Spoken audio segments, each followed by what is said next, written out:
TOS-1, Russia's thermobaric rocket launcher is terrifying. The TOS-1 Buratino and TOS-1A Solntsepek are some of most terrifying weapons on the modern battlefield. Heavily armored and loaded with a rack of incendiary or thermobaric rockets, the system is meant to kill or crush any soft target in its path. As such, the Soviets didn't consider them to be regular artillery pieces, but rather a heavy flamethrower, the logical evolution of the World War II sapper who carried a handheld device that shot flames. But why did the Soviets feel the need to develop such a powerful weapon? Will it remain useful in the future? And why is it called Buratino, Russian for Pinocchio? The reason for the Buratino's existence is a result of Soviet studies into ways to improve on the flamethrower. The primary issue with the original flamethrower is the short range, so a logical improvement is to put an incendiary mixture in a rocket instead of spraying it directly. The Buratino brought that similar concept into a much bigger platform. As flamethrowers are mostly used for assaulting fortified positions, the Buratino is built for the assault role.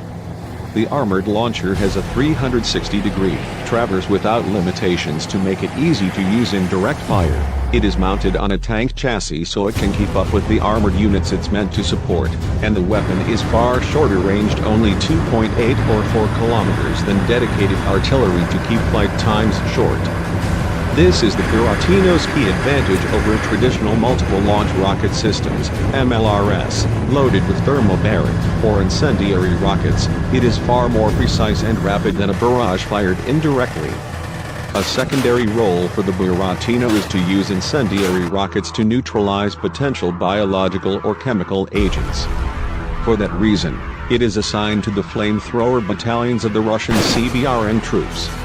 The Buratino was designed in the 1970s, was adopted in 1980 and saw its first combat service in 1988 in the Soviet involvement in Afghanistan. By all accounts, it was extremely successful during its combat employment due to the extreme explosive power of the 220mm thermobaric rockets. According to one Russian site, the Buratino received its name from the shape of the rockets, as the fuse was mounted at the end of a long tube at the nose, making it look like Pinocchio. Aiming the Buratino is accomplished via means of the commander's sight, which has a laser rangefinder which feeds information directly into the fire control system.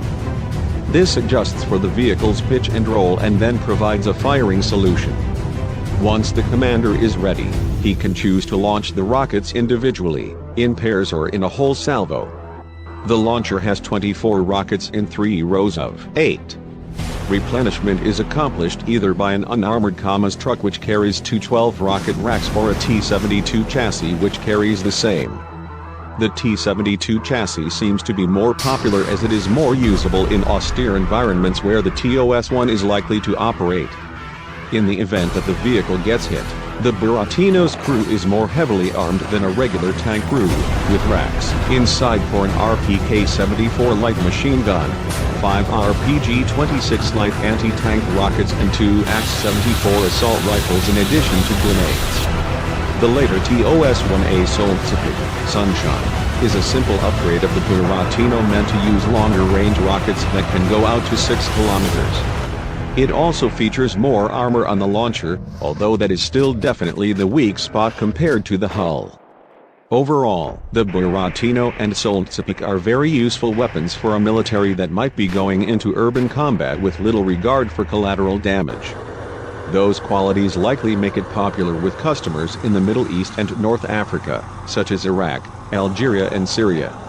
That being said, in a conventional conflict the Buratino needs to be heavily protected on the battlefield, as the launcher itself would be very vulnerable to hits from an ATGM, which could engage the Buratino or Solntsepek from outside of its maximum range.